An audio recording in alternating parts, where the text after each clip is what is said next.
Pessoal, então dando sequência em nosso curso de formação de instrutores do CCNP Encore na Academia Brasileira de Redes, nós vamos avançar um pouco no nosso estudo do protocolo BGP, abordando alguns tópicos mais avançados aí do protocolo. Então a gente vai falar nesse capítulo dos seguintes tópicos: BGP multi-homed, vamos falar de route maps, de correspondência condicional, vamos estar falando aí de communities, vamos falar também da seleção de melhores caminhos, né? Como é que o algoritmo do BGP trabalha isso. Também tem a questão da filtragem e manipulação das rotas. Vamos iniciar então com multi-homing. O que vem a ser multi-homing, né? Multi-homing é uma prática que consiste em aumentar a confiabilidade da rede, tendo mais de uma conexão com a internet. Então, em uma rede multi-homing, o roteador ele utiliza um IBGP, na maioria das vezes, né, na rede interna, e o eBGP na rede externa, na conexão com o vizinho, para que a gente possa se comunicar com outros roteadores. Então, logo esse roteador ele perceba que a conexão com o provedor caiu, ele vai transferir todos os dados para um outro roteador, né? Então, a premissa do multi-homing acaba sendo de prover uma solução para eliminar problemas de conexão à rede por algum motivo de falha, né? Em virtude de a gente ter um ponto único de falha nesse caso. Então, os roteadores eles têm múltiplos links de upstream para provedores individuais de serviço, por exemplo, e cada um desses links de upstream ele deve estar a uma distância adequada de um outro para que a gente evite problemas de queda simultânea, né? De todas as conexões aí causadas, por exemplo, por um acidente, por um sinistro ou por alguma outra situação. Então, o que a gente tem, né? Usando um service provider aí diferente, se a gente tiver problema na nossa rede, o tráfego da rede ele ainda vai poder fluir a partir de outro service provider. Além disso, a gente adicionando mais service providers significa que o nosso tráfego pode selecionar um caminho ideal entre os dispositivos de rede, né? Devido ao algoritmo de seleção do melhor caminho do BGP, que nós vamos ver mais para frente. Então, nesse cenário, o que a gente tem? Nós temos 4 exemplos. Né? No cenário 1, a gente está conectado no mesmo service provider. O design desse cenário ele evita falhas no link. O que acontece? No entanto, uma falha no roteador ou na rede do Service Provider 1 vai resultar em uma falha de rede. Tá? Porque a gente tem apenas a conexão de um roteador da minha rede para o roteador lá na rede do nosso provedor. Já no cenário 2, a gente tem mesmo Service Provider, eu conectando com 2 roteadores do mesmo Service Provider. A gente continua evitando falhas do link, no entanto, uma falha no R1, que é o meu roteador, ou dentro da rede do Service Provider, vai resultar numa falha de rede. Já no cenário 3, a gente tem diferentes Service Providers. Então, esse design ele acaba sendo responsável por evitar falhas de link na rede de ambos os Service Providers. Ele também pode estar otimizando o tráfego de roteamento. O que acontece aí? No entanto, uma falha no R1 resulta em uma falha da rede, ou seja, eu tenho apenas um roteador do meu lado, né, e eu estou conectando com outros 2 provedores. Se o meu equipamento falhar, porque eu tenho só um, eu vou perder a minha rede. No cenário 4, a gente tem diferentes service providers. Então eu tenho nesse design, né, ele é responsável por evitar falha de link na rede de ambos os service providers, e ele também pode otimizar o tráfego de roteamento. Eu também tenho uma contabilização de falhas de rede, né, na rede interna de R1 e R2, porque eu tenho a formação de uma seção BGP entre eles. Então, a partir do momento que eu recebo rotas do Service Provider 1, por exemplo, eu acabo repassando essas rotas para o meu R2, que está ligado lá no Service Provider 2. A gente tem o uso do BGP, né, para que a gente possa estar se conectando com mais de um service provider. A gente acaba correndo o risco do sistema autônomo se tornar um AS de trânsito. Né? Isso é uma característica indesejada.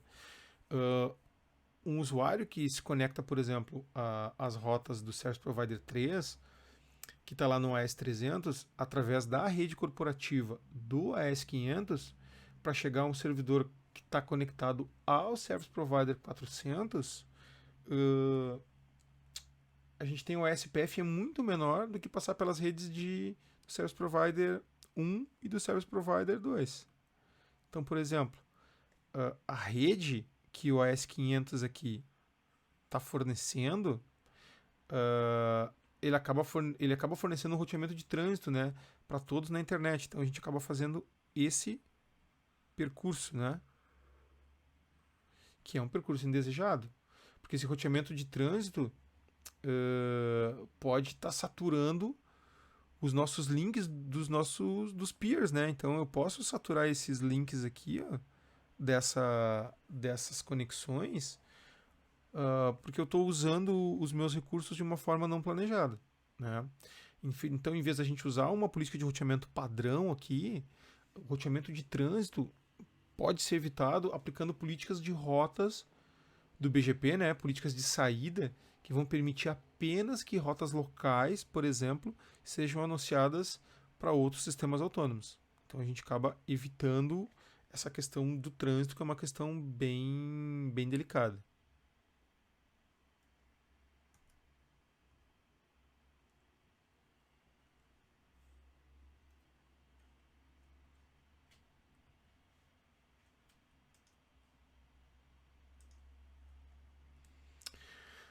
Então o que acontece?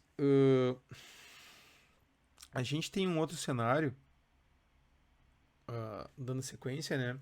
Onde todos os roteadores acabam examinando e anunciando rotas, ou anunciando todas as rotas, né, via eBGP para roteadores no Service Provider.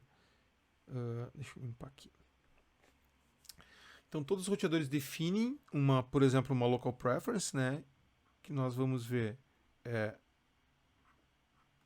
um atributo do BGP. Uma local preference local, então aqui no nosso MPLS Service Provider 2, para um valor mais alto para rotear o tráfego de rede. Nós vamos ver que a local preference, sempre a maior local preference, acaba sendo preferida. Então, o que a gente tem nesse exemplo, né? O exemplo ele acaba demonstrando o design de uma hospedagem múltipla, onde todos os roteadores são configurados para preferirem o transporte nessa topologia MPLS a partir do Service Provider 2, preterindo, né, o transporte sobre o Service Provider 1. O tráfego entre os sites ele acaba usando a rede do Service Provider preferencial, que é aqui no nosso cenário Service Provider 2, nas duas direções. Então isso acaba simplificando a solução de problemas com relação ao fluxo do tráfego, né? Porque a gente tem um tráfego simétrico, o mesmo caminho em ambas as direções. Em oposição, por exemplo, a um encaminhamento assimétrico, onde a gente tem caminhos diferentes para cada direção. Esse caminho, então, ele é considerado determinístico, né? Quando o fluxo entre os dois locais ele é pré-determinado e previsível. É o que a gente acaba ganhando aí com alguns cenários de redes MPLS.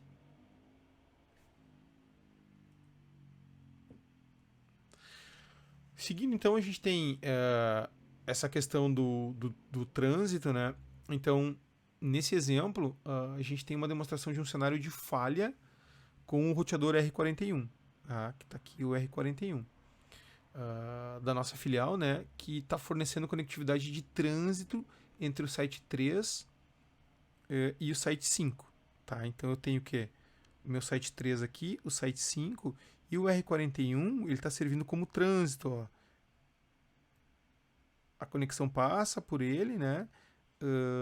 Para que a gente possa estar chegando lá no nosso R51. Né? Então, na verdade, não no R51, né? No site 5.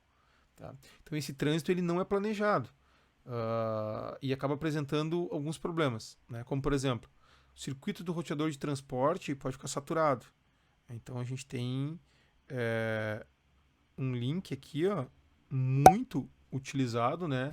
E vai começar a descartar pacotes, por exemplo. Os padrões de roteamento, então eles podem se tornar imprevisíveis, né, e não determinísticos.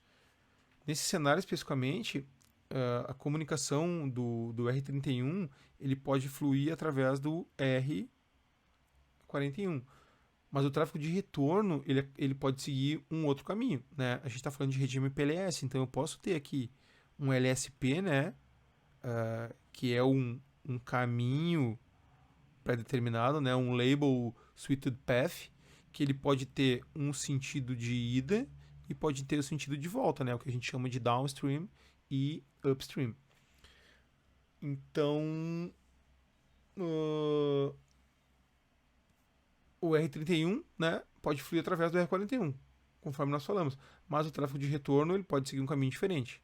Então, o que isso acaba acontecendo, né? Isso impede o roteamento determinístico e vai complicar lá na nossa solução de problemas, porque a gente não sabe por onde está voltando.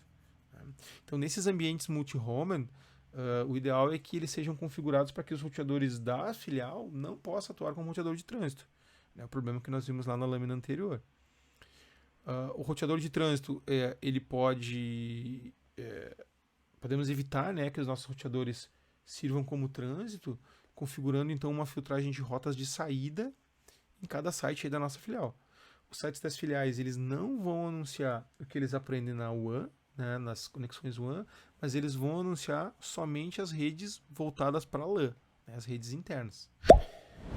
Esse roteamento de transporte que a gente está falando, né, roteamento de transporte público no data center ou em outros locais, quando ele é planejado, ele acaba sendo normal, né, nos projetos empresariais, porque eles acabam sendo responsáveis pela largura de banda.